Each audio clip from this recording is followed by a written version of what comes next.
This is the Underground Leadership Movement podcast number 6. Back again after quite a while. Got been on a break for a little while. And best news of all, today I brought some friends with me. So this is going to be a good episode. I know it's probably a little confusing. I'll get into it here in a second. But we've got Sean Duffy and Benjamin Martin. Benjamin Martin is just now logging in, so I think he should be in here. So how you doing today, guys? Oh, doing well, man. Thanks for having us on. No problem. Ben, you in yet? Yeah, sorry for the delay. Technology's Awesome. a No, thing. I started off the day with a good sized delay myself, so I can't gripe about anything. So how are you guys doing today? It's been a while since I've seen you. Yeah, no, I can't complain, man. It's I've been blessed to be able to spend more time with my family and things like that. So, it's just getting back from Firehouse Expo. That was pretty time consuming, but fortunately they were able to come with me and share that experience. So, Awesome. yeah, like I said, man, I can't complain. Support system's good, family's doing good, work front's been good. So, just making the best of it daily. Good deal. You at Firehouse Expo too, Benjamin? Yeah, I came in and did a pre-con.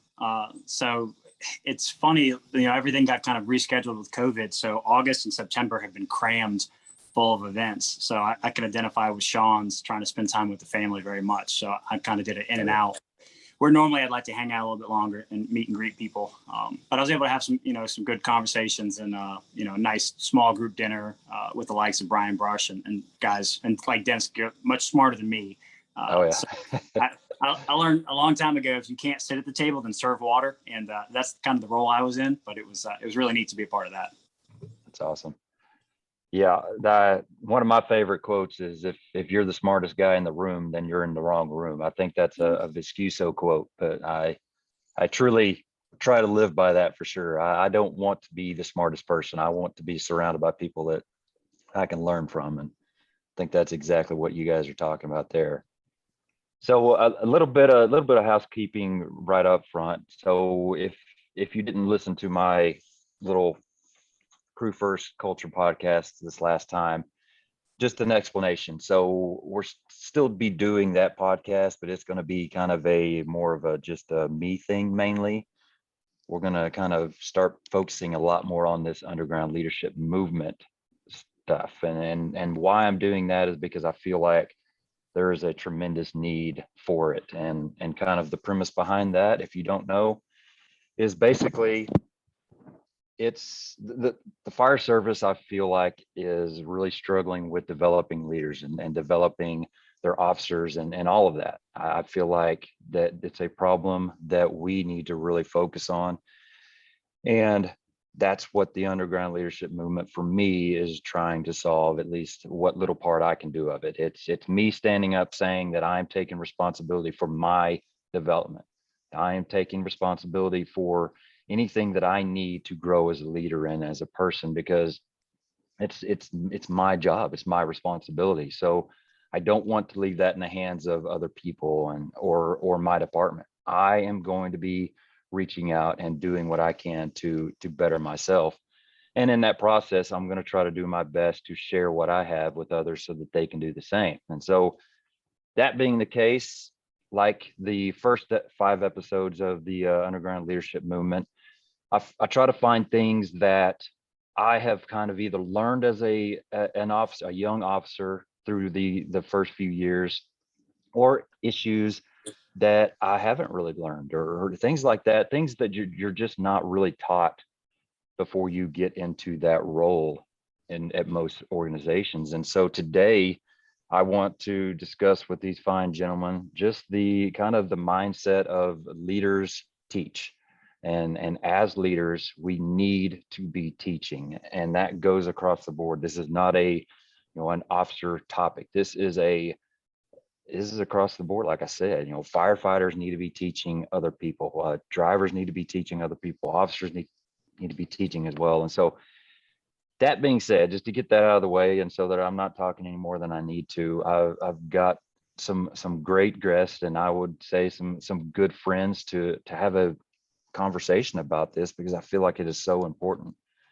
Sean Duffy is a firefighter, been a firefighter for quite some time. So he's got a good perspective from that perspective, whatever.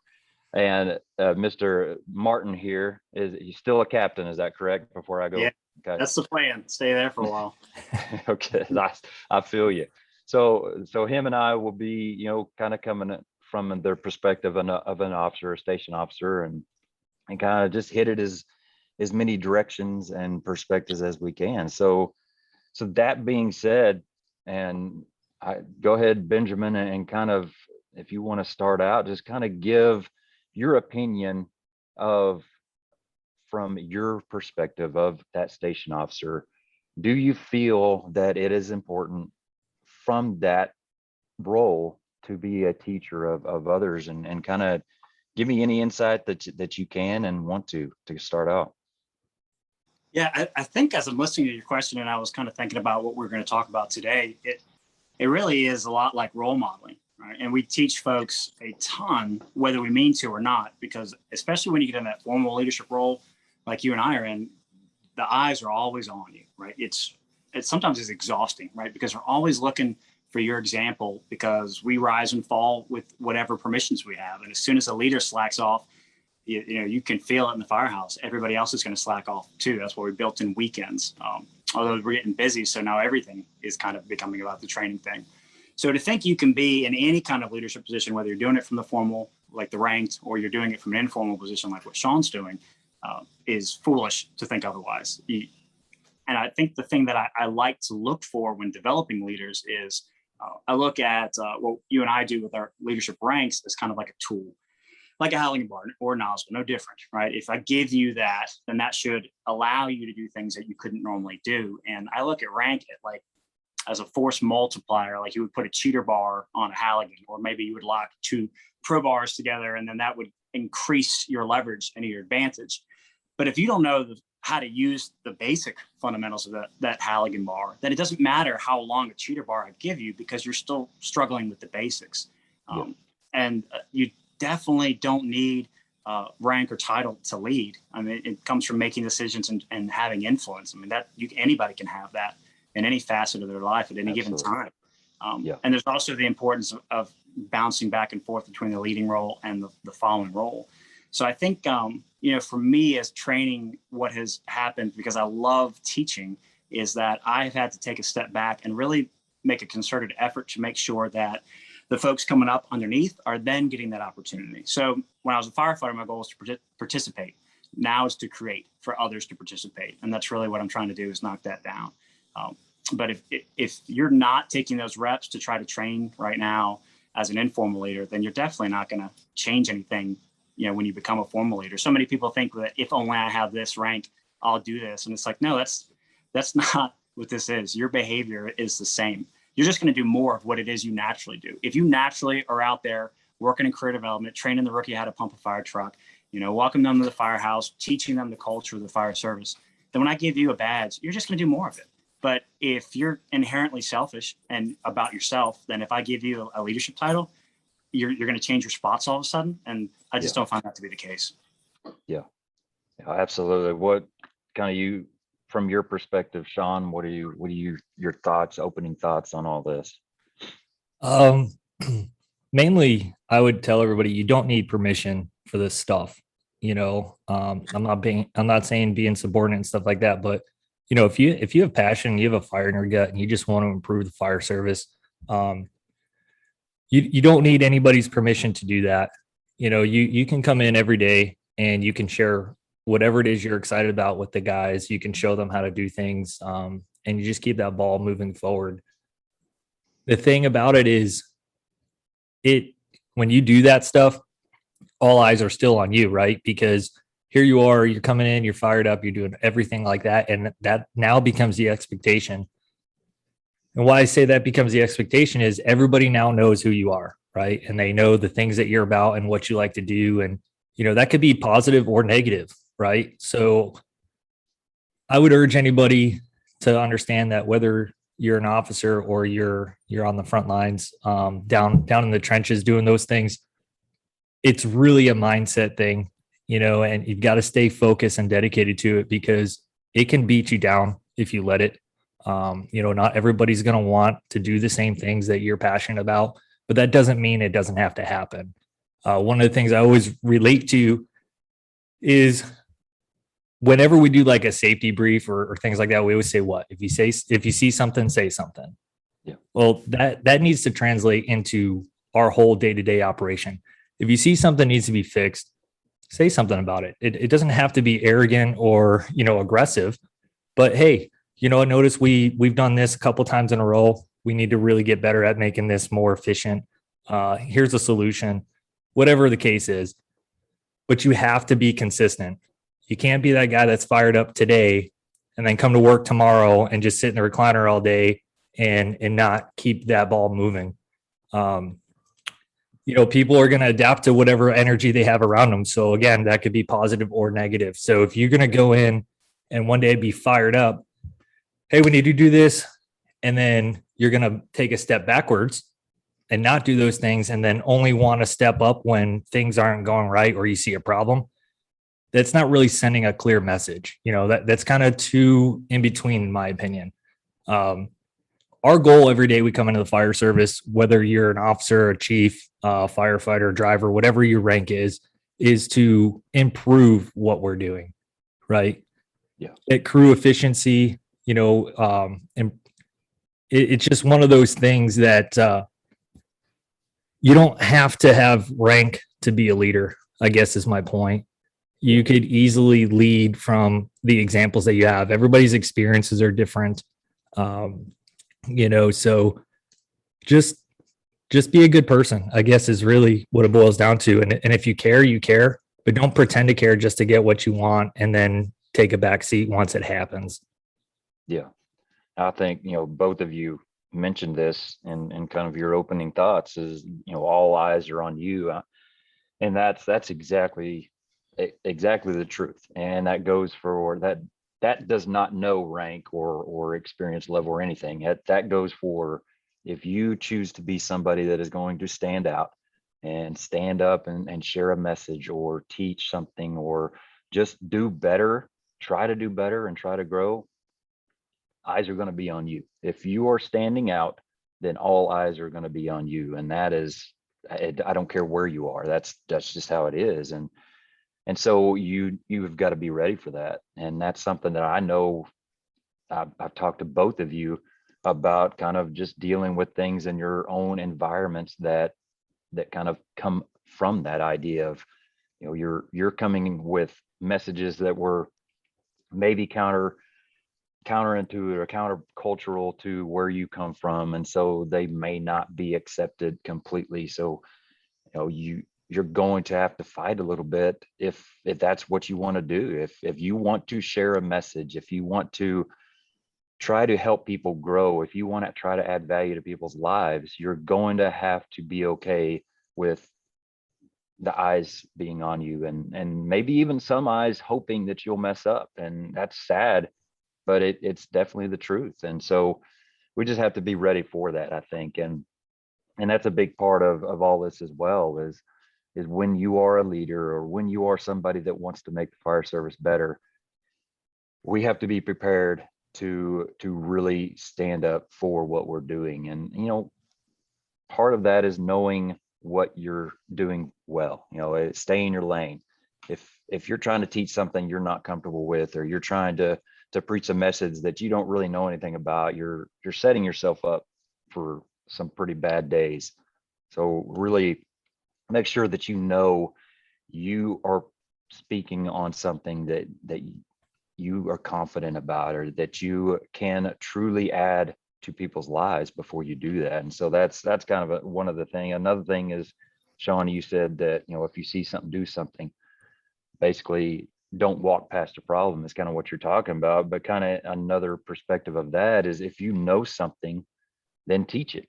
If you have something that you know about, if you are good at forcible entry, teach somebody forcible entry. If you happen to come across a new technique on anything, teach it, talk about it, just run through some drills with it. We've got experience in something. We've got knowledge in something, and we need to be sharing that. And that's kind of the whole premise of all this. And lastly is the consistency you talked about, Sean. That is one thing I have learned as an officer. I've been a station officer for now almost 3 years. Consistency is the key to doing anything. If you are not consistent, you are not going to make any headway in any positive direction. You're going to have to stay consistent. And that is something that I have struggled with over and over and over again, because I don't know if it's just me personally being who I am, but when hard times come, or when negativity comes, or whatever, man, it is hard to stay consistent. Have you kind of dealt with the same thing, Benjamin? Oh yeah, I can't tell you how many times I've said screw it. I mean, I think almost Yeah. daily. I mean, almost daily, there's something that just challenges you, and it could be big. I mean, it could be huge. Like, this is something that's challenging your beliefs and your soul, and then it could be just superficial stuff that really probably doesn't matter at the end of the day. But your reaction to that stuff, people are keying in on that too. And I think the consistency piece you're speaking of is the same thing that certainty provides people, which is, if we do this, then this is the reaction or expectation or result we'll get. And everybody wants to feel competent. So if you can create training, which doesn't mean it goes perfectly. I love failing in training because I want to figure out what doesn't work for sure, rather than getting lucky. But if I can create in a way where, like, how we're going to train is consistent, like, we're going to laugh, like, at some point this is going to be easier, then it's going to get hard. And then we want people to have input. We want people to make suggestions. We want to try new things. We want to think outside the box. And then we're going to make sure we have each other's backs. Like, we're not going to go back to the firehouse and shit talk what we did there. Like, that's the goal, is to sweat together. And that sweat equity, I think, is what builds this trust. Because I need to be able to trust that, you and Sean can do your jobs in the roles that you're in. And you need to be able to trust that I can do mine. And I need you to be able to trust each other. And the only way you will never get that just sitting around a firehouse table talking about what you would do on stuff. You've got to go out and let the stuff hit the pavement and then see how it actually pans out. Because the thing that we've got going for us is people, but the thing that can screw this up the fastest is people. So you've got to give those people sets and reps with all that stuff. Yeah, I think I like that approach for sure, Ben, because really what it boils down to is we have to empower people, right? That's what's after it. I don't care where you happen to be in the fire service. If there's something that you want to improve on, or something that you see needs to be fixed per se, then figure out, like, you have all the tools right there. You might have 5 or 6 guys in the firehouse, and every single one of them are good at something different, right? So give them that empowerment. If you're talking about training or just how to treat each other right, be that example. You have to be. You can't pretend to care about somebody and then, like Ben said, turn around and talk shit about them, when they're not around. And one of the biggest things that I've learned in the fire service when it comes to leadership is, if you're sitting at that kitchen table and you're engaging in that conversation where everybody's talking about somebody, make no mistake that as soon as you get up from that table, they're probably going to talk about you too, right? So how do we stop that? We stop that by letting everybody know, hey, we're human. Okay. We're going to make mistakes. Everybody does. I don't care how good you are at this job, how long you've been doing it. People mess up, and that's okay. But what did we learn from that? Right? I'm going to give you the tools to understand that, hey, failure is part of the process, right? We cannot advance to the next level until we've failed a few times, and figure out how this stuff truly works. So one of the things with empowerment, as a short example, like, we're doing hose deployments, let's say, and somebody says, hey, have you thought about this? No, I really haven't, but would you like to show me? Let them show them, or let them show you what they know, right? And engage them and ask them the questions like, why? Why do you do it that way? What are the benefits that you found? Now, instead of just preaching to them like, hey, we have to do better, we've got to do it this way, you're giving them buy-in, right? You're giving them a voice on how to collectively come together and handle this situation, whatever it may be. And that's important. I think that's an aspect that a lot of people tend to forget. Usually what happens is, I don't like that. It's dumb. This is why we've been doing it this way for however long. It's worked just fine. I don't know why we're here trying to change stuff. Like, that is a toxic mindset to have. But if we can empower people, then what I found happens is there's a lot of ideas that get thrown around, like, hey, last shift we worked on this, or we talked about this, or whatever. I did some more research. I found this out. Can we try it out? Or, take the tactics out of it, like the training and stuff. Let's just talk about people, right? You can't pretend to care about people if you don't truly make that drive forward. It only takes a minute. Hey man, how was your shifts? Okay, how was your days off? What'd you guys do? How's the family? Things like that. And I say this all the time. Like when it comes to leadership, you have to know your people, right? I mean, you're spending a third of your life with them. They're not just coworkers. These are actual human beings that you spend a great deal of time with. So get to know them. Get to know what makes them tick. Get to know like their behaviors. Hey, something's not right with this person, right? Now I got to figure out why. That all steps into leadership, and I only bring that up because I think when people are looking at leadership, they're thinking of like always thinking about how can I be like better to do all these things that I need to do, like training and things like that. And while although training's important, I don't care how good you are on the fire ground. If you're not a people person and you can't relate to people and you can't fix those issues, then I don't want you to be a leader in my organization, because then it's only a one-sided approach. You're only doing what you want to do, and you're not learning how to help others in other areas that they probably need help in. So it's got to be a well-rounded approach. And what I found is when you invest time into other people to find out about them and all those things, in turn, like you gain that trust. And when you gain that trust, what they wind up doing is they start to emulate some of that stuff. If you watch it, they'll start talking about the same thing. So without you having to say it, hey, Duffy, how was your couple days off, man? I saw you were out here doing X, Y, and Z. Like, how was that? Was that good? Yeah. And now you're in a conversation. So that kind of takes it from always being preached at, right, to making them feel like they're part of the group. And I think that's a very important thing when we're talking about making an impact within our organization.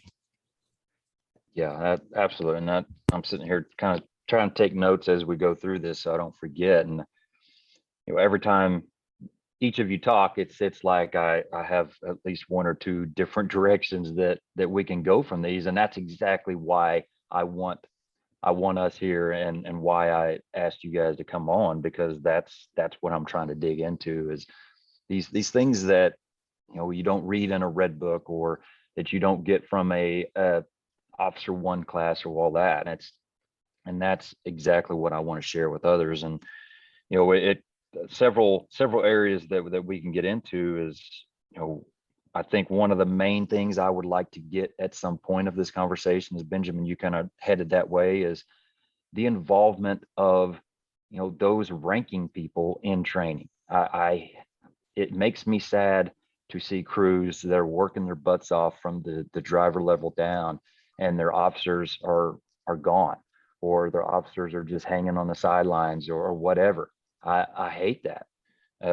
Another one is, Sean brought up be an example. That is huge in this topic. Well, it's huge in almost every leadership topic, but it's huge in this one. We've got to be the example if we want others to kind of get better, and that whole mindset. And you also mentioned, Sean, the empowerment. And I guess we can just kind of start there. Is one of the main things for me when I get somebody new in my crew is I want to make sure they know that I am going to challenge them to be better. And I don't care if it's a brand new firefighter fresh out of rookie school.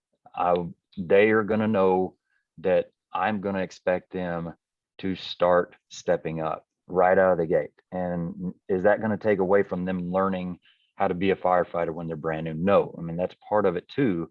And I'm not going to just hammer these people with, okay, now you're in charge of this and that. But I want them to know that I am going to challenge you to start learning how to start teaching people. You need to start learning how to share the stuff that and that's something that they need to hear, because for us, they go through a very lengthy rookie school, 20 plus weeks. So for one, they're new. So hopefully they're coming in fired up and, have a lot of excitement and drive, which I want to really tap into right off. But also they've learned things that we're either rusty on or that we haven't known. So there are things that they can teach us right out of the gate. So that's one thing that I really want to push on them is that you do have things to give. I don't care how long you've been on. I don't care where you've been on. I don't care. It just, I'm going to try to find those things and try to tap into them. What are you passionate about? What are you excited to learn more about? What do you know? All of those things. There's some great questions that leaders need to be asking.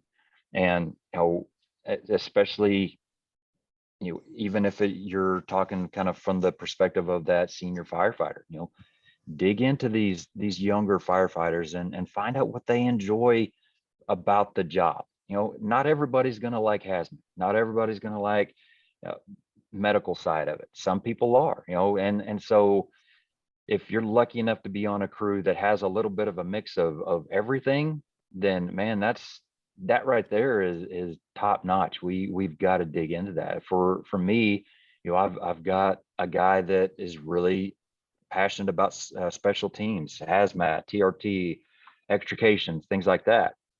And so it would be a shame to not take advantage of that and allow them to teach us those things.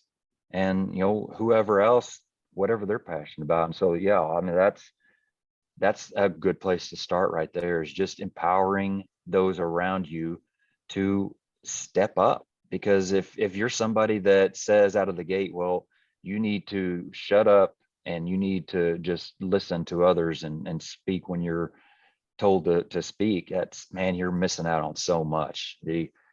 How do you feel about that, Benjamin? Yeah, so tying into the empowerment piece, when I hear that word, I think about leash and I think about yard. So what I look at is kind of a sliding scale of motivation, but also skill set and competency. So like take that new person that you've got, they've got probably a low to marginal skill set since they're just learning fundamentals and basics and they're probably struggling to remember those, but a high level of motivation, right? So I've got to narrow the yard that they try to operate in to keep them focused on what they need to be learning and what's most important.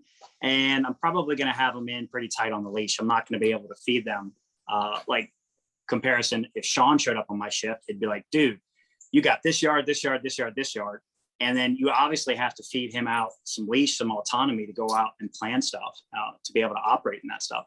But you never let go of it if you're the leader of the group, right? You're always, it's a and it's not a control thing, it's a communication thing. If I don't realize that it's like a search line, right? If I don't realize that there's slack on it, then I got to go check on Sean or see what he needs. And it should be a constant dialogue of how can I support you in this? And then the same thing is this tracking what you want, boss? And it's like, yeah, man. And then creating opportunities for feedback from them and how it's going. And I think one of the things is depending on the person's motivation and depending on their competency, you get into the situation in which people will fall into different roles in the training. Like you might have somebody that's really good at logistics. Like, hey, I'm never going to be the guy that's going to create a lesson plan and step up and teach it. However, I'm great in the shadows. So after a guy takes a rep, like I'll share with him my personal experience and I'm the person who can secure the drill school. And like, I'll take that off of you. And then Sean can be the guy that plans and he's the face and he's the front, but I'm going to contribute behind the scenes. Like I'll have conversations with Sean about how I think it's going with the team. And it doesn't always have to be that you're in the spotlight doing that to contribute to the training. Everybody participates a little bit way. And I think if we try to force everyone to love the job and interact with this job the way we do, that we're really missing the strength of what the company offers us, which is different perspectives, different attitudes, and different skill sets. So if we don't pause to kind of take stock of that and we don't allow opportunities to breathe and for folks to say, hey, I like this or I don't like this, and then have the humility to say, yeah, no, that's a better idea, or this is a better way. And, like perfect example of that, like I took a nozzle forward class and they were messing with the Cleveland load. And I was determined that there was going to be an application for that in the fire department. And so I practiced that with the senior guy that I had for like 3 hours on a Saturday morning. He had arranged for us to go to the drill school and we were going to try it in some stairwells and see how it and it sucked. I mean, it was miserable. It wasn't going to work with our hose. We hadn't thought about how our hose floats, and so we tried it, and it didn't work, so we left it. But that was the sense of curiosity that I think is important if you ever want to be a good instructor or have training that people can buy into and feel like it adds value to their day when you do it. Yeah, for sure. Yeah, that's Sean, go ahead.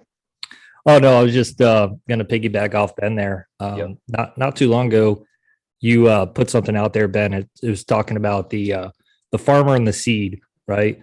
Mm-hmm. You don't just plant a seed and hope it grows, right? You actually have to nourish that and take care of it and do all the things that you're supposed to do for that thing to grow.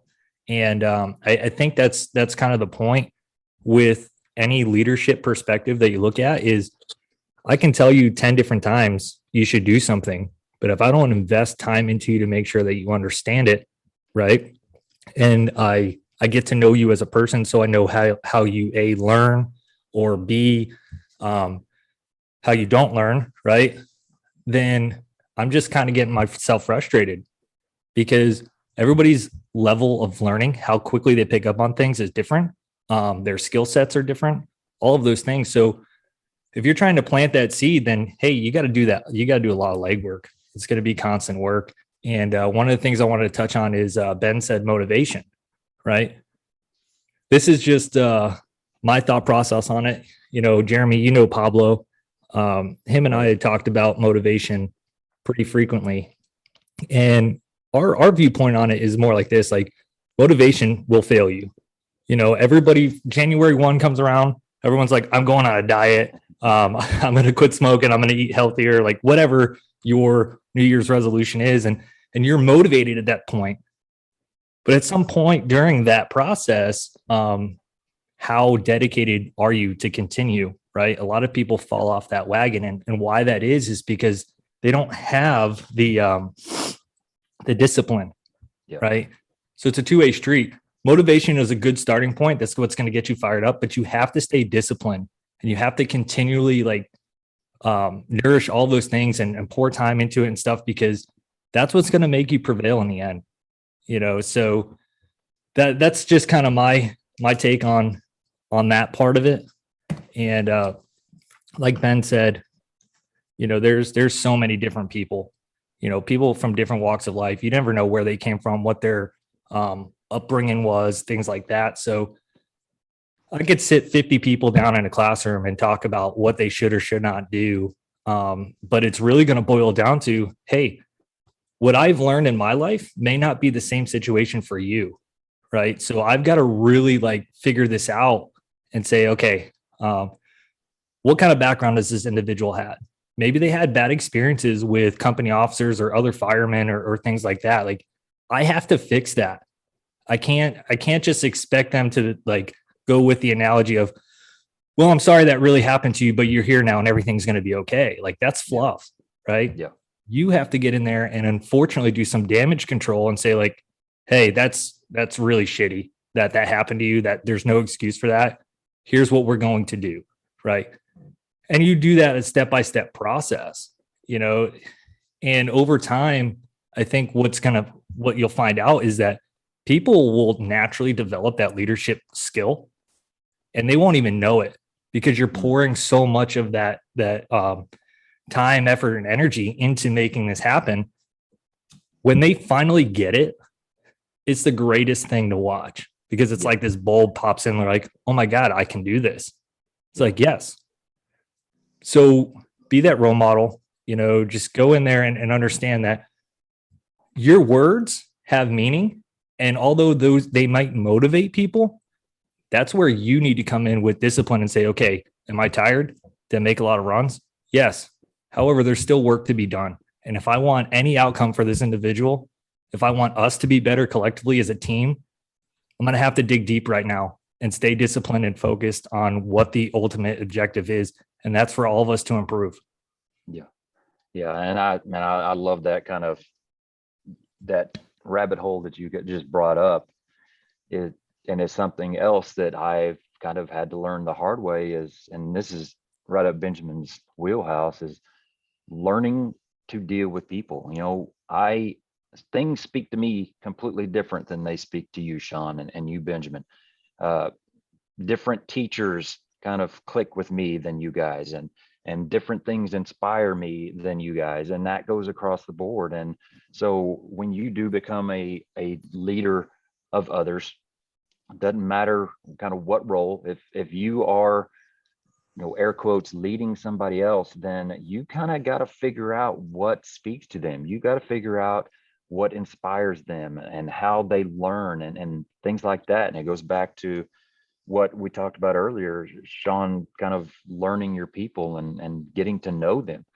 And that's, man, that is huge. If you don't know how to reach somebody, you're just wasting your time, and you're wasting everybody's time. And so kind of figuring out the human aspect of all this. And like I said, Benjamin, this is something that you are really passionate about and really knowledgeable about. But just figuring, just step one is figuring out that that's how it is that you're not going to go in with a cookie cutter approach and go across the board and reach and inspire everybody. It's going to take a lot of work, and it's going to take a lot of investing of everything to kind of really truly figure that out with everybody. Yeah, one of the things that I think about is, how do you, as an instructor, lower the threshold that of energy that's required for them to gain competence? And this one size fits all, where you're teaching everyone the same way, it doesn't work. Yeah, people have previous experience or they don't, or maybe that previous experience is actually hurting them because they can't adopt the way you're doing it, because they're just muscle memory and behaviorally they're tied into how their old department did it. And I've watched, I think it was 4 academies I supervised in the training section, and almost 100 recruits come through from all walks of life, all ages. And part of being, I think, a great instructor and a good leader is consistency in character, because you could say you were about something, or you could say you were credible, but by the 3rd week, those students knew. They knew who actually knew the job, and they knew who was going to be better in the didactic portions, and they knew who was really going to be solid in the hands-on. They knew who was going to be patient. They knew which instructors were going to yell at them or demean them and say stuff and all of those actions with them day in and day out ultimately influence the relationship that those recruits would have with those instructors down the stream. And I always caution them about that. You can yell at them and sound important and parade yourself around, but there's a good chance one day that not only just the cliche, they may be your boss, but they may be able to help you with something. And if you acted like a dick and you lacked consistency, because one day you were hot about the fire service, and the next all you did was malign the leadership in your department or talk about how terrible the instructor that you work with, you're just showing them response, right? And those are not the people that I want in my circle. Those are not the people that are going to grow me. So I'll learn from your example, and then I'll never repeat it. Like, you're going to teach me in a way that you don't want and didn't intend. But like you said, the all eyes on you thing. So that consistency piece, which goes back to kind of the certainty, like when people know that, they'll be willing to operate in it and they'll try harder. And then just always looking for why it's not working and trying to figure out how it might be better is really important. There's a story that I don't know how widely circulated it is, and I'll never tell it fully, but Jeff Shoup's a friend, and he talked to me about a FDIC hot class that his group did. And I think this was like the early mid 2000s, if my timeline's right. And there was a student there in this 4-hour hot class that had some questions about the 2.5 and had this opportunity to work with Jeff and, wanted to stay after. And I mean, if you've been out to FDIC, you know that like it's a business out there, right? You got to get these students to and from. There's logistics challenges. And so there's a lot of hustle. And sometimes that can make it hard to really connect with these instructors, these folks that you paid extra money to go see, time away from your family, all that stuff. And so Jeff takes the time, he recognizes this guy's passion, he works with him, and however long it was, I think it was like an hour, maybe a little bit longer, he invests in this guy. And then, a few years goes by and someone reaches out to Jeff and it's like, hey, this kid that says you stayed after and helped him, with this 2.5, and he wants to connect with you and kind of thank you for it. And ends up being Aaron Fields. It's like, holy hell, right? Think about the idea that if Jeff had rebuffed him and gone, no, that I'm not getting paid for it, or it's not my role, or no, I don't have time for you, like what a disservice that would have been, and what example that would an influence that had on a guy like Aaron, who's had probably, I mean, one of the largest footprints and most credibility of any instructor I've ever seen, and is phenomenal at that stuff. And so that, like, we have the gift of Aaron, you know, not just because of Jeff, but certainly it was impacted by Jeff. And that's the potential in every freaking student. And you don't always know who those guys and girls are. So it's like you treat everybody as if they could be a future rock star, and then they'll figure it out as they go in and as life happens to them. You know, it's when Sean brought up the thing about the farmer, you know, where you plant the seed and then it takes your labor and your effort. You don't just sit around and curse the weather and say, this is why you're failing.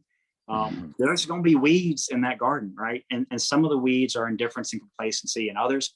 And some of the weeds are the bad days that you have with you, where you drag something to work that's going on at home, or you're not getting the traction you think on an idea or on a committee, or just you're not even seeing the results that you had hoped for. You're just having a bad day, and pulling those weeds and then getting back in is probably one of the most important role model leadership behaviors we can have. Because I was talking with Todd Edwards about the leadership development or lack thereof. And I told him, I'm like, it really boils down to two things. And this could be the same, I think, for instructors. Our organizations fail when we don't prepare you to win and we don't prepare you to lose, right? When you win as an instructor and when you win as a leader, it's because others are showing success. Like our success in these moments, our feelings of success are result of their work, their good work, right? And so if we don't teach that, then the ego gets involved, right? And then you start taking a student not picking up a skill personally, or you take the success of the team on the fire ground and like you run with it and you're bragging about yourself. And it's like, that wasn't what the point is. And you got to take the ego away from it and base it in the team, because then there's the flip side of it. Like when shit doesn't go right, when you fail, and if you're preaching it's 100% the result of your input and your effort, then that failure is 100% of yours, which is rarely the case, right? There's always some kind of factors that you have to look into. Yeah. But if you don't have any kind of resiliency or coping mechanisms and understand that loving this job 110% is going to put you in the ground early, because as much as we preach it, you just can't do it. You've got to have rest built into that and some downtime for reflection more than anything. Like you got to have periods of incubation where you set something in motion and you're thinking about and watching the results of it. And if you're constantly on top of it, changing it, manipulating it, then one, it's going to exhaust people, but two, you're not going to be able to attend to it properly. And you're going to exhaust yourself and flake out. And that's why so many great people, when they assume one more extra thing, like say it's a formal leadership role, they just burn out, you know, because it's too much. And they didn't learn about pace, like training for a marathon, where you're not running 26.2 miles every day. You're being micro ambitious, right? And you're building a little bit more each time on that. And that's true for whether you're leading or whether you're an instructor, whether it's a fire ground or whether you're creating a lesson plan for how you can teach somebody how to do a search or force a door. Is you've got to take stock of what you have and kind of breathe around it and look for opportunities to make change, and then celebrate it when it's going right, and allow people to enjoy what that feels like before rushing to the next one, which so often we do, unfortunately. Yeah, that's awesome. You got anything to add before I jump on that, Sean? I don't know if I can follow that. That was pretty good. The only thing I say is, like, obviously, you know, I do build your culture. You do crew first culture. Benjamin does some stuff on culture too. And this conversation, I love this conversation because culture means so many different things to different people, right? But I think that we can come to a common ground. And I read a book by Eggert H. Sheen not that long ago, and I found his definition of culture right on point with what Ben is and you are talking about. And pretty much what he says is what we call culture is usually the result of what a founder or leader has imposed on a group that has worked out and created buy-in, right? So that's it right there. Like, we have to find out what works and what doesn't. We have to create that buy-in. Otherwise, if we're not doing those things, whatever culture we might want to see within our organization, it may never get there, right? Because we're not cultivating that. We're not getting out there and making sure that all that's happening. And I think that's huge. You know, You could be the best firefighter out there, best company officer, best instructor, anything like that. But if you don't know how to handle the cultural aspects of your organization, that's going to be a huge hurdle for you to get over, Yeah. right? Because although, right, in that definition, it said what a leader has imposed on a group that has generally worked out very well, that could also be a negative. Like, we have to understand that in our fire service, there are people that fight for a negative culture because of their complacency and their comfortability in that, and they don't want to change. They're perfectly happy with where they are. And then you have a large number of people that are like, hey, this is not okay, right? Why is this has gone on way too long and it needs to be fixed? Now you're trying to implement that culture and create buy-in, and hopefully things will work. But man, don't get discouraged. Like, the biggest thing is you're all passionate. Everybody's passionate. We want to reach and get a hold of as many people as possible. And that is our goal. But let's be realist for a second and understand that there are just some people you're not going to reach, right? There are some people that doesn't matter what you pour into them, what you do. They don't care. They're disengaged. They're completely content with where they're at. I would urge everybody not to write those people off, right? Although there may be nothing that we can do directly right then and there, and they may not want to change.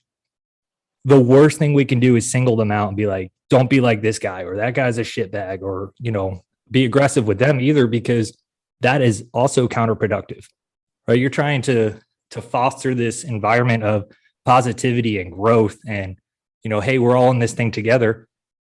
Look, I look at it like this. You don't get to pick your family. I've got people in my family that they need a lot of work. You know what I mean? But that doesn't mean that I don't love them and that I wouldn't be there for them and I wouldn't do everything in my power to make sure that they're successful and things like that. So those people may not come back to you immediately and say, hey, thank you. It may be several years after they retire or whatever. But eventually, like, they're still looking at you and what you're doing, and they're looking at the situation around them. And if they choose not to be a part of it, there's still that aspect of when they step away, they could look back and be like, you know what? I may not have agreed with everything that person did, but he was one hell of a leader. He made sure to do right by everybody. And hindsight, it made this place better to work.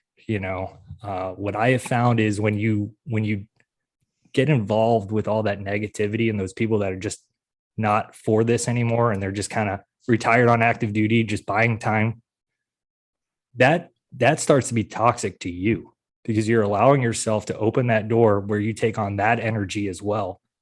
Hey, be the same, treat them the same that you're treating everybody else. And you know what? The end result is going to be what it is. But I like to think that at least they know that they're respected. And that's where we're falling short, in my opinion, with leadership, is that we have forgotten how to respect people if they don't believe what we believe or they don't do what we do. Right. Yeah. And that's a huge problem for me, because I don't want everybody to be like me. If everybody was like me, then what am I going to learn? Right. How am I going to continually grow?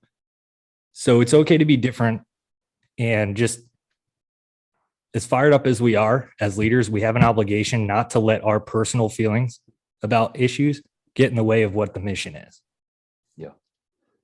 Yeah, for sure. Now, not to go back to the Shoop and Field story that you shared, Benjamin, because honestly, I got chills while you were telling me that, and because that is exactly why I'm here right now with you all. And I've said it over and over and over again, and I'll say it again though, but if you choose to not share your message, or you choose not to share your experience or anything, your failures, whatever it is, if you choose not to share those things, then I guarantee you the number of people that you will impact is zero.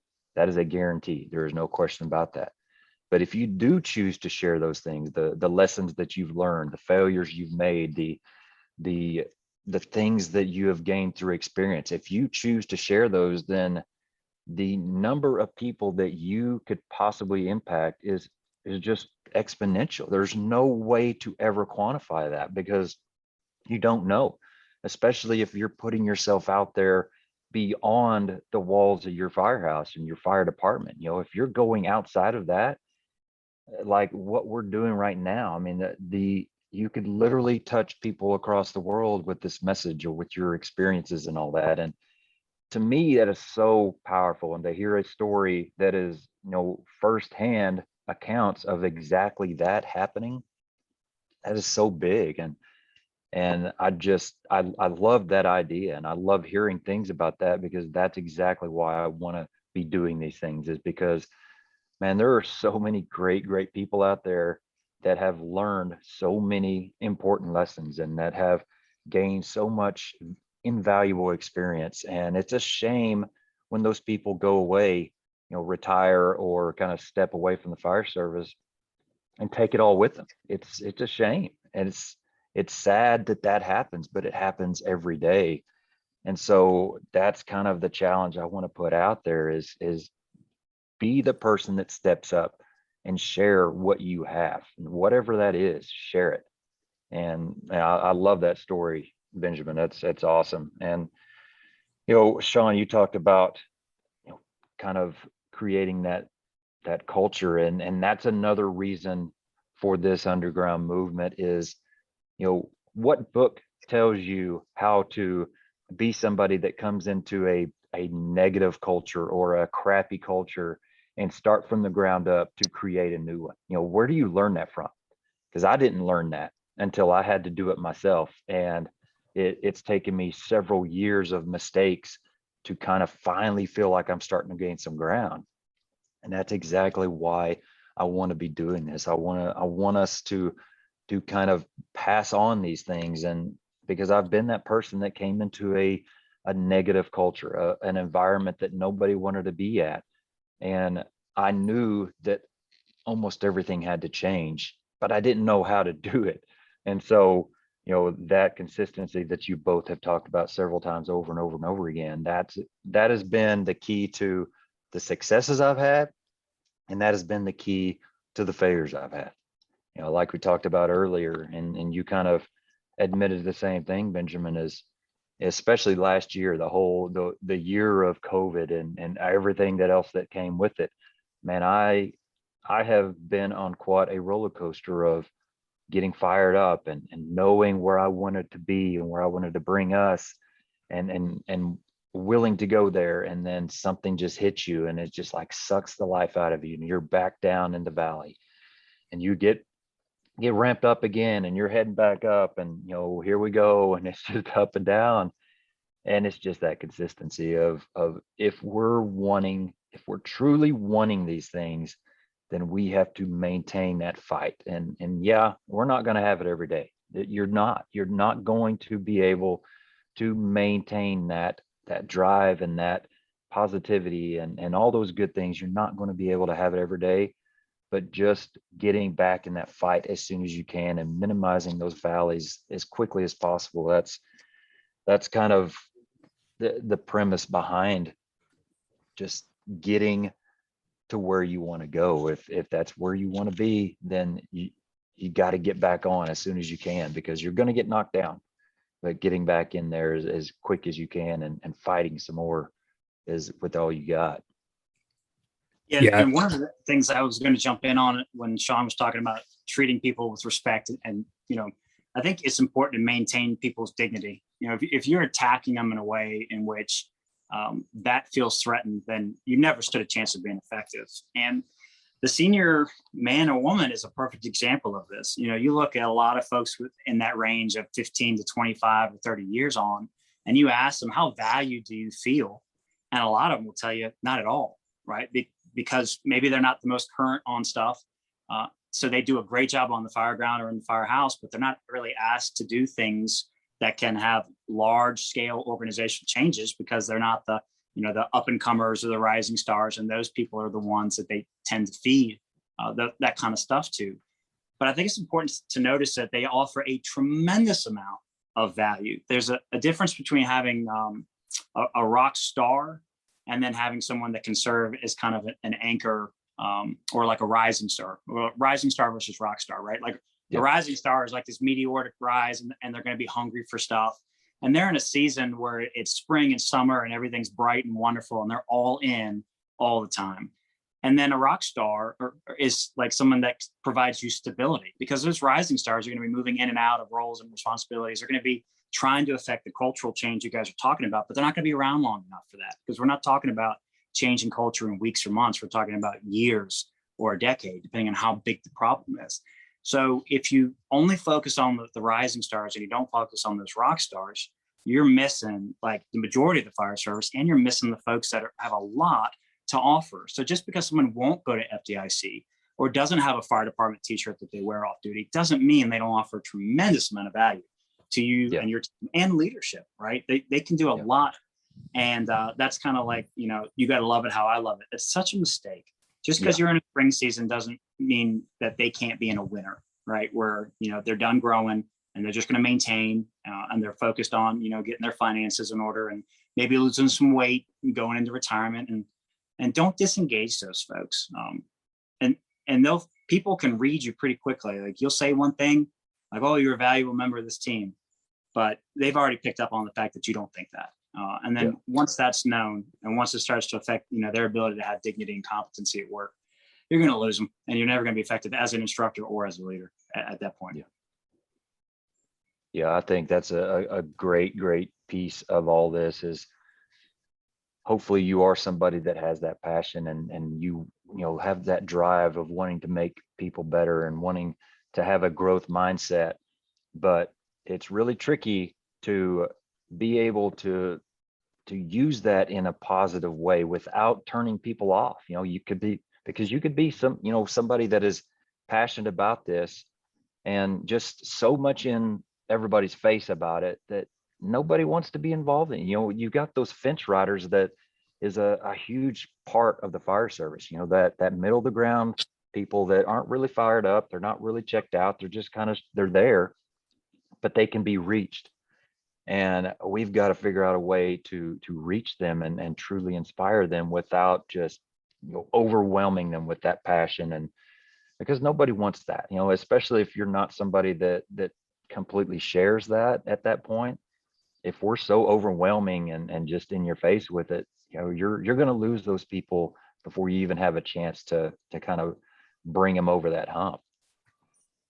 Yeah, Jeremy, that's a good point there. And one of the things I always relate that exact thing to is we've all been driving down the street and we see that person that's just like way extreme. Like they have that sign, right? It says like, Jesus is coming, repent, and like, they're just scary in their approach, right? Cause they're just like, bam, right in your face. And they're just screaming and you're like, man, this guy's nuts. Right. Yeah. However, I have met other people who are very religious who don't have that approach, and they actually have more of a calming effect, and you listen to it. Although it might be the same message, the delivery is wrong. And that's what we have to understand too is, our passion could be blinding. It really can, because we're so fired up and hungry about it. And all we want is others to have that same drive and motivation. That's just not real. Like, it's just not real. That's not the case. So, I've been turned off by a lot of things by its approach. And when I started teaching and doing things like that, I vowed that like, hey, okay, I'm not going to be that guy, because I know the negative impact it had on me. And I probably missed something of value because I shut myself off from it, So the other thing is you were talking about the culture coming from, like a place that has like a negative culture and stuff. And I had to experience that for a short time myself. And what I realized is it's real simple.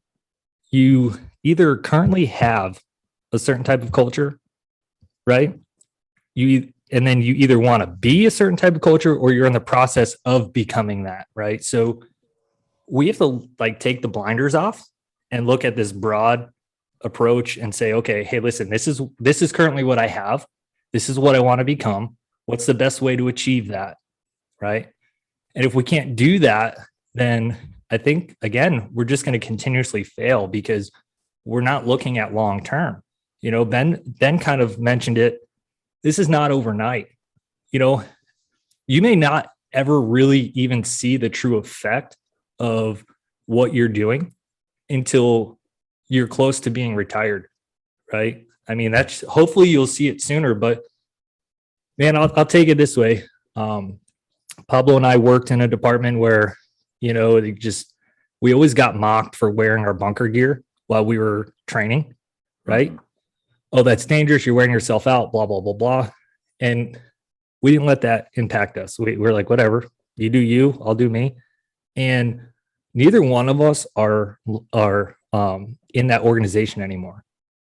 But the people I know and looking at what they put on social media, that's all those guys are doing is working out in bunker gear and like getting after it. And it's awesome to see, although I would like to think that like maybe we had a small part in that, we can't take the credit for that. What it is that people were out there and they were watching, right? And they saw that, hey, you know what? They didn't let this get them down. And it's important that we do all these things. So it just took a couple more motivated individuals to get up and say, hey, we're going to do this and stay focused and disciplined on that. Man, they're impacting change at a level that I never saw when I was in that organization. And it's awesome. And that's the whole point. Like, you've got to understand that when you feel like you're not making any headway, you truly are, and when you take a step back from that and you just observe and watch what's going on, you'll be pretty impressed with the impact you're able to have on somebody or multiple people, as long as you're not a dick about it. You know what I mean? So I didn't want to get on that tangent because I felt like it was worth bringing up after what you both have said. That's really all I got to say about Oh yeah, I mean, and that's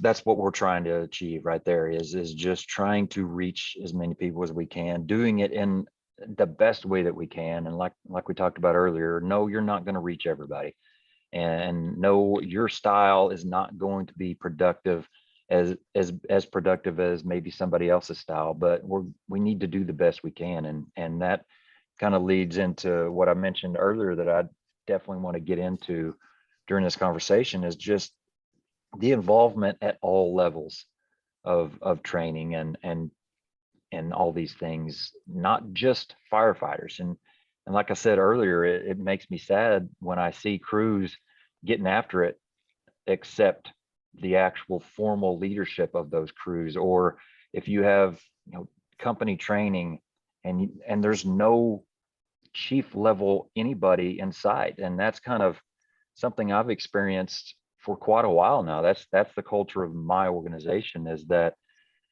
our battalion chief just they're not involved in anything. They're not even really there when we're doing things together. And so it makes you wonder, and I think you kind of touched on it some, Benjamin, is what do they know about us? You are at a position that you need to know what me and my crew are good at. You need to know what me and my crew are not great at. You need to know what you can trust us with. But if you aren't out there at least observing, then what do you know about us? And so that's been something that's really kind of a hang up with me. And man, when I have seen going to these conferences and you see captains and you see battalion chiefs and even some fire chiefs out involving themselves in these things, man, it makes me feel really good. And I try to reach out to these people when I see them and tell them how much I appreciate it, because you just don't see it that much. And I wish it was more prevalent, but I feel like that is something that is really, it needs to be better with the fire services. We need to maintain that. And it goes back to something else that you all have talked about, is just that trust and that closeness that builds, the respect that it builds with your crews when they see you out there putting that work in and putting that sweat in, as you said, Benjamin. It's not just gaining skill and gaining, confidence in what you're doing personally.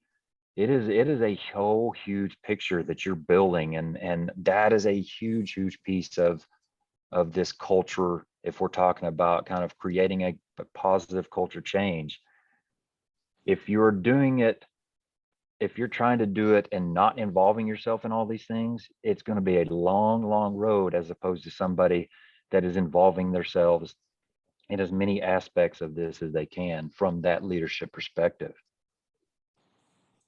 Yeah, so when I was in the training section, I had a few different chiefs in a short period of time. It was kind of a revolving door. It was really interesting. And I had one chief who was never there. He was working on his master's degree and he was teaching IMT stuff. And so he was very busy and he had some personal stuff. So just wasn't very present. And that was, that was his style, not what he wanted to do, but just kind of how life had dealt its hand to him at the moment. And then the gentleman that replaced him, this guy, is older. He's got like 35 going on 40 years of service in the fire service. And every time I saw his car, I couldn't find him. And I'd end up finding him turned out in his gear in the burn building with the recruits. Like, not if there's a chance to teach, he'd teach, but otherwise he was there just supporting the instructors. And whatever we wore, he matched us so that he would experience the conditions that we were. And that was a big pet peeve for me, where we saw this a lot in Mayday, where you'd get these outside instructors come in, these hoo-ha bravado guys, and they would work the piss out of the recruits in 110-degree heat index with all these, drills. And they'd complain about how soft they were. But meanwhile, they're standing in a t-shirt and not even a helmet on, and they're not giving them any rest. I'm like, you're not taking a bite of the shit sandwich. So don't tell me about why they're not liking what they're tasting. And then after that chief, I had a chief who he'd come by and he sat in his car, but he wouldn't even park his car like in front of the building. He'd park it around the side. And so I gave him the feedback. I'm like, dude, it looks like you're spying on us. Like, it looks like you're trying to catch us do the wrong thing here. And you're not celebrating what we're doing right.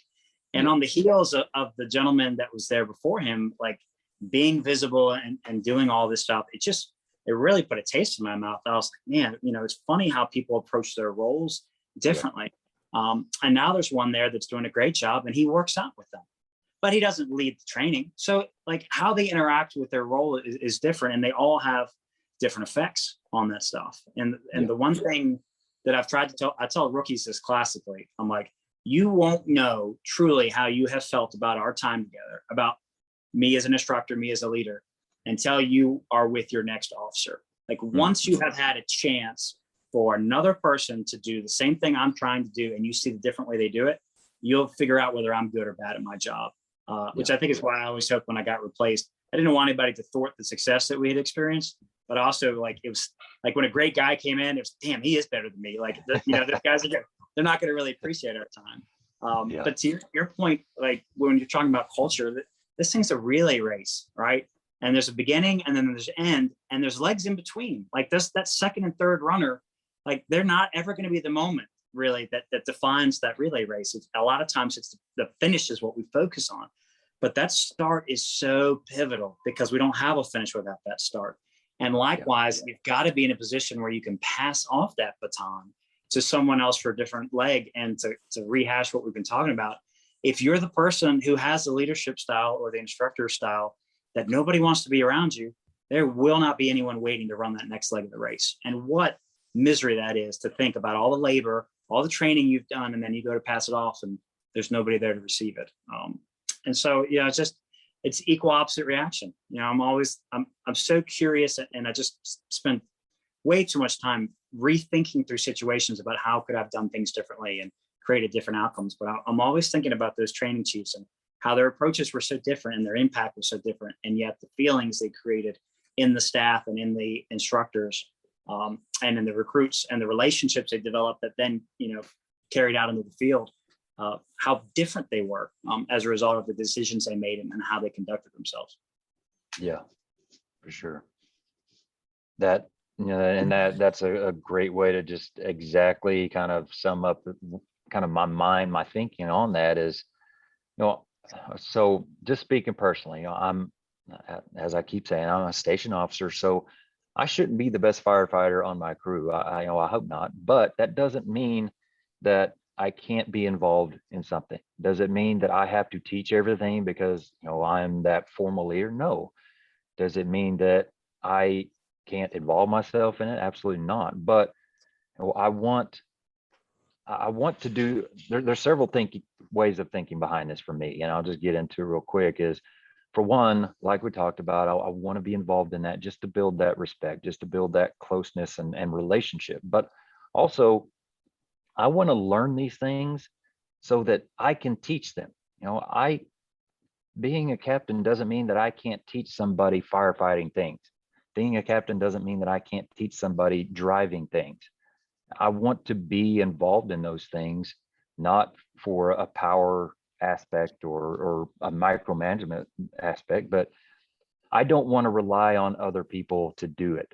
If I get into a situation where, say, one day all my senior people are gone and I just got a bunch of newer people, well, that probably means that maybe I need to step up that day and teach something. And if I haven't prepared myself for that, I got nothing to give. And so that's kind of another way for that I look at that stuff too, is I can't sit here and want to teach others things if I'm not out there learning them every day myself. And so, yeah, I have so much more respect for the informal leaders that are involved in training and teaching and sharing experience, or the captains that involve themselves in the cruise training and all that, and the everybody, if they're involved in all these things, I have so much more respect for that. And that's human nature. If you're somebody that sits on the sidelines while your people work, and I guarantee you I have worked for that person, and I had nothing for those people from that role. I had nothing for them because, man, that sucks. And so I've seen that and experienced that myself, so I know how that feels. Yeah, Jeremy, it's for me, it's whatever you believe in, you got to live, right? You have to. And how many times have we heard the because I said so, right? Mhm. Asking why isn't a bad thing, but people hate being asked why, right? Yeah. And it's always because I said so. I tell you right now, like, I don't trust anybody who's not willing to get their hands dirty. If you're telling me to do something and you can't physically show me that you're capable of doing it yourself, then there's just no buy-in for me. And that Yeah. might sound terrible, but it's the truth. Like, when I look at who I look at as leaders in my organization or in the fire service, I'm looking at people that I want to emulate, people that I can look at and be like, you know what, this person truly lives it. You know, they're telling me to get out there and that I got to do air consumption drills because, you know, I got to conserve my air. Well, you could talk about it all day long, but if you're not showing me how to do that and you're not in gear with me, right next to me, like going through these processes, or you're not next to me, making sure that I truly understand what it is you're asking me to do, then eventually I'm going to stop caring. I'll just be like, okay, well, whatever. This person's always telling me to do it, but they're never doing it. Right. And then Mhm. what happens? You get that negative context associated with it, and you actually wind up going backwards instead of going forwards.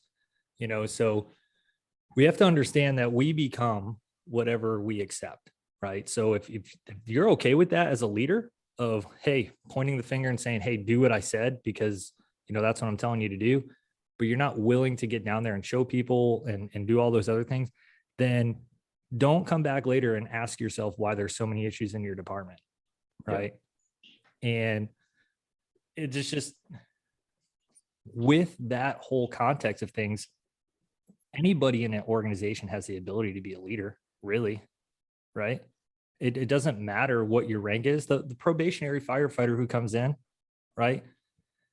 Man, I've learned so many stuff or so much stuff from new people. And, you know, one of the things that I've learned along the way is that I always like to bring it back to the tortoise and the hare. You know, you have people in the organization that are really, really good at what they do, but they're arrogant, right? And Mhm. it's all about them and they don't care, you know. And the tortoise and the hare thing comes up with, like, what, you know, there's a race there, right? There's a defined finish line that you have to get to. Here you have the hare that's really fast. He's overly cocky, knew that he was probably going to win that race. So what did he do? He took a nap, right? He stopped. He's like, I got this in the bag. I'm going to just stop right here. I'm going to take a nap. And during that napping phase, what happened? That tortoise passed him right up and just kept going. That's what we need to strive for. We need to strive to be that tortoise of, like, always making sure that, you know, we're taking in everything and we're moving, even if it's inches, right? We don't, and that's the thing. This doesn't have to be incredibly fast, right? A nice steady pace will win the race. And I always want to be the tortoise in any situation. I want to be the one that has like people are looking at me like, not a chance, dude, because I'm going to prove you wrong. And in that process of proving me wrong, I'm going to make everybody else realize what they're capable of doing too, so that we do what? We move to that defined finish line. I'm not interested in developing leaders who are only about themselves and what they can get out of the situation. I'm interested in developing leaders who are motivated and driven for a team dynamic, and if I need help with something, I want the person who's a subject matter expert per se to help me. I don't want them to laugh at me and criticize me because I'm not up to where they feel I should be, and that's really the whole thing in and out of the firehouse is human nature can be pretty raw, right? The way that we choose to approach things. And I think we need to bring it down a little bit and realize like that our actions and our words and everything else, whether they're spoken or not, have a direct impact on everybody in that firehouse, right? So yeah, that's pretty much it, like with the culture and the training stuff. And like Benjamin said, I want to make sure that at the end of this, right, that people are paying attention and ready to pass that torch. Because if we put all this time and energy into something and we're not really developing that, to me, it's wasted, right? Like you've wasted a career. And there's this motivational video on YouTube. Somebody from FDNY did it. I was talking about like, what did you do in your day, right? In your prime, when you were young and old and fast and all that stuff. And then he goes to say like, you could tell somebody you're a New York City fireman. And then when the page is turned and the day is done, that'll be enough. I don't find that to be true, because we could show up to work day in and day out and whatever, and we could say, oh, I work for this place, and that's all great. But what did you do with the time you had while you were there, right?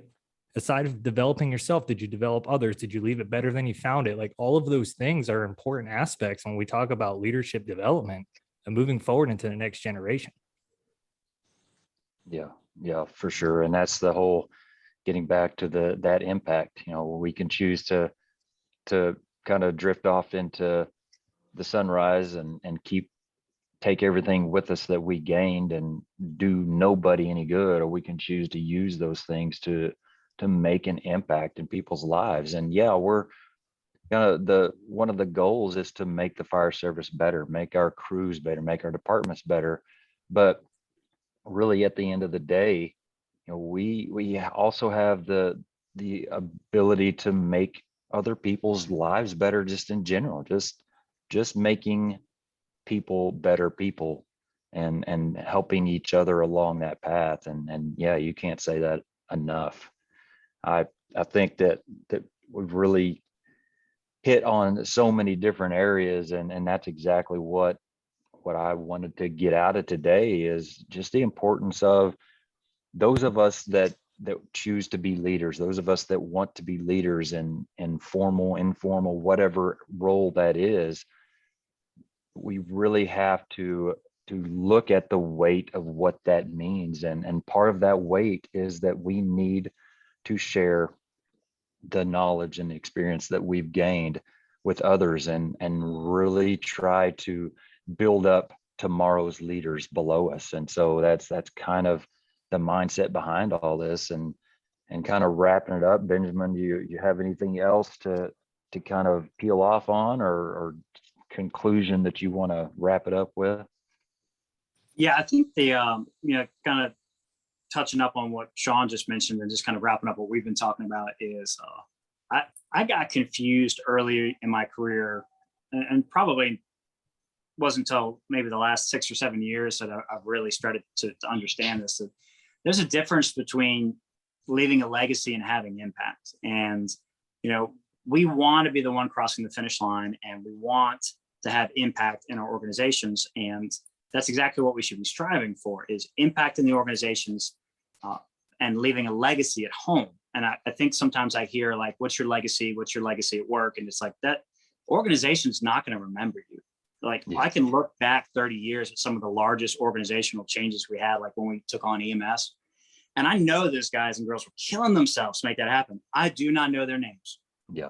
but their kids do, and so trying to leave a legacy at work, and which is going to require sacrifice, it is a slippery slope where I would choose to focus on having impact, which is me colliding around with ideas and beliefs and shaping them and molding them and leaving it different, hopefully better, but different than what I found.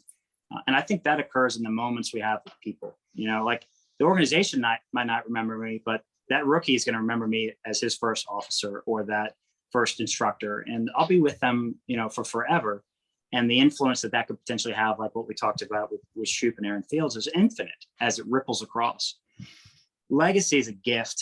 It's an inheritance of something. And I'm going to leave that to my kids, like people who will always appreciate that, and their grandkids. And being into this job as much as we are is a trap at times, because it can pull you away from the things that matter the most. And I offer that just because I think it's important, if you're going to have a conversation about all in passion, that you need to understand that is at home first. And then, like, when things are going well at home, that's when you can have the summer season or the spring season and go all in at work. But if it's a dumpster fire at home and you're not taking care of your priorities there, then like it's hard for me to respect somebody that is not managing that and coming to work and telling me how much I need to sacrifice at work. It's like, nah, I really feel like you've got it backwards. So again, just focus on having impact at work and do it with the people that you work with, and then focus on leaving a legacy at home. And you'll be so much more fulfilled by that, I believe, because you're going to get rewarded immediately at home, because that feedback is instant and forever. And then eventually you'll maybe start to see some feedback through the stories that people tell you about the impacts you had. And those are the feel good moments. And it may take a while for them to come, and they may not come till after your career's gone, but they're happening. And you just have to trust and have faith that, if you're a good person and you're doing it for the right reasons, that those moments are happening, whether you're getting that feedback or not. That's awesome. And I love that statement right there. And that's a great way to kind of wrap it all up, is, with that family aspect, it's gotta be number one. And hopefully it is. And I know both of you are big family people as I am. And that's part of why I do this stuff, not only to be a better leader and better whatever at work, but use as much of that I learn to bring it home and hopefully be better at home as well. So I love it. What do you got, Sean? Yeah, I'm just gonna pretty much piggyback off what the both of you have said. Is understand that we are all temporary employees, every single one of us. At some point we're gonna leave, and we're gonna move on with the next chapter of our life, and so is our organization. So there's this buzz term in the fire service right now, them, right? And I agree with it, but we have to also remember that term encompasses our family at home, right? We can be as good as we want for the guys at work, but if you can't come home, right, to a loving family and things like that, then you got to ask yourself, was it worth it? Right? Because my biggest support system is my wife and kids. I cannot do any of the things that I do without them. Right. So if I'm always busy trying to take care of everybody else, but I neglect them, what happens when I walk in the door and my house is empty and they're not there because I wasn't focused on being the best I could for them either? So like Benjamin said, I think that's where we have to start, like being really good at home, right? Being a good role model at home and taking care of that, and then taking that into the workplace, right? And truly living what you believe, like I said a few minutes ago, because at the end of the day, I would hope that we all reach retirement, right? And you could have the approach to where you're going to coast through your career, and that's going to be good enough because it was good enough for the city or the municipality you worked for. You could be all in, where you're just like totally consumed by it, which I would caution as well, because that could be dangerous. You got to find that balance. You really do.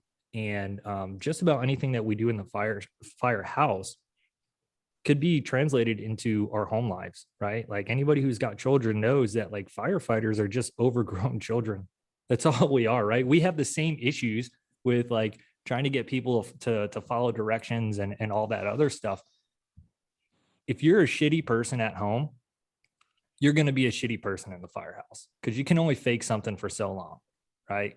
Before your true colors start coming out. So I would urge everybody who's passionate about the job and everything else to ask themselves, like, hey, am I putting just as much time, effort, and energy to my home life with the ones that are going to be here with me long after I retire from the fire service?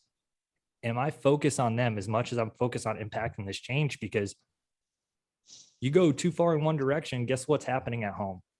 All the things you're fighting for in your firehouse, you're losing everything you had before you were even a fireman, right? Yeah. So just find that balance and understand that, like, it's okay to take a step back every once in a while and say, I need some breathing room. I need time to process all this. Like Benjamin said, I need time to like regroup and maybe I need to shift focus, right?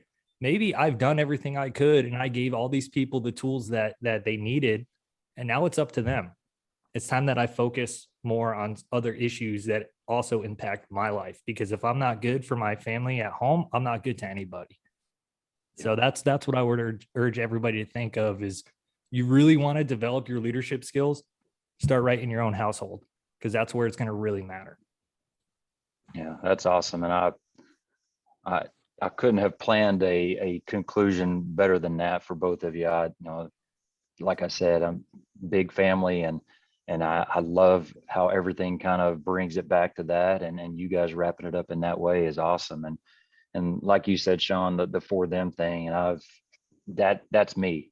My for them is for my family, for my citizens, and for my crew. That's for them. It's not just a one-sided thing. It's a total package, and so I love it.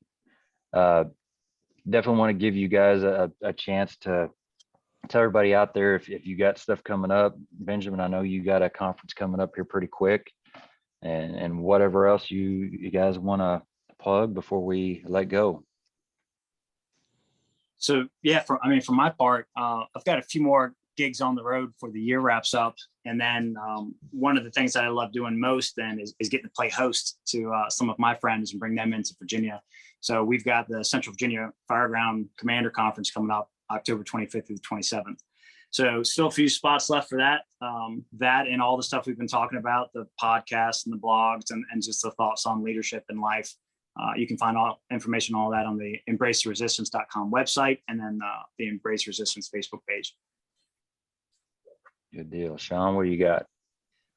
For me, I've actually tried to slow it down a bit because it was becoming too time consuming. And, I just talked about family. So, they're awesome. They get it and they let me do the things that I need to do. But, I've kind of tried to limit it to like maybe 1 or 2 things a month, and that's it, so that I can put priorities with my wife and kids. So, like I said, we just got done with Firehouse Expo. Next month, we'll be going to Corning, New York, and doing a class there with Fire Nuggets. That'll be like through the 15th through the 18th. Got a couple other things coming up in November in Ohio. We got a 5,000 square foot acquired structure. So we're going to be doing some engine and truck work in that. Also Todd Shepard, with his Fortune Fire Doors. He's got his own training in West Licking. So we'll be doing that too. And going into November, got a class in Arkansas. It's called First In, lots of truck and engine stuff. So keeping pretty busy for the rest of the year. Already filling up pretty quickly for next year. There's one thing that I am working on for next year. I'll take this opportunity for a shameless plug. Oh yeah. Todd Edwards and myself, with another gentleman here in Michigan, we are making a fire conference for the state of Michigan. It's going to be called Great Lakes Hot, and it's 3 days. First day of lectures, and then more truck and engine style stuff. So hopefully that takes off. You got North Florida Fire Expo in March, which is going to be awesome. If anybody hasn't seen that yet, there's a great list of people that are going to be there. So, just trying to stay busy there. If anybody needs to reach out to me, they can do so on my personal Facebook page or the Build Your Culture Facebook page. That's pretty much what we operate with now. just because I'm not real tech savvy. So doing a website for me is kind of like, I don't know, uncharted territory. So I just haven't really done that yet. But Gotcha. yeah, just, just trying to keep pushing that needle forward a little bit every time we get out there and, empower people to hopefully do the same. And that's really where I want to end with it is it's not about me or you or Ben, and it never should be. It's really about what are we doing to try and improve upon situations where we feel need to be improved, right? Yep. So my hope is that all of us, while we're out there, can reach people and kind of get that spark started for them to hopefully do the same thing, because everybody has value. And I just want to bring that. I hope to be a student in their class one day, and just give them the tools they need to move forward because, I've been at this almost 17 years now. I'm not going to be doing it forever, but there's one thing that I do want, and I want to step back when I am finished with my career and look at all the people that are still carrying the message forward and doing great things because it matters. Yep. So if that is you, you don't know where to start, reach out to somebody, find a way, get your passion going, get out there, make an impact. And that could be small. That could be just within your own organization. It could be locally or regionally, or it could even be nationally. Whatever pathway you choose to take, would urge everybody, if this is something you're passionate about and this is something you want to do, then do it. Right? Get going, find those mentors and pick their brains, and man, this is your time. Make it worth it. Absolutely. It's a great way to end it. And I got nothing better to say than that. So with that being said, thank you all for listening. I really appreciate it. Hopefully we got something out of this that can add a little bit of value to your life and to your career and home life. But thank you guys very much for your time. I really, really appreciate it and appreciate your friendship and everything that you all are doing for the fire service. So thank you for coming. Thanks for the opportunity, Jeremy. You're welcome. That being said, we will talk to you next time. And as always, stay humble and do work. Thank you.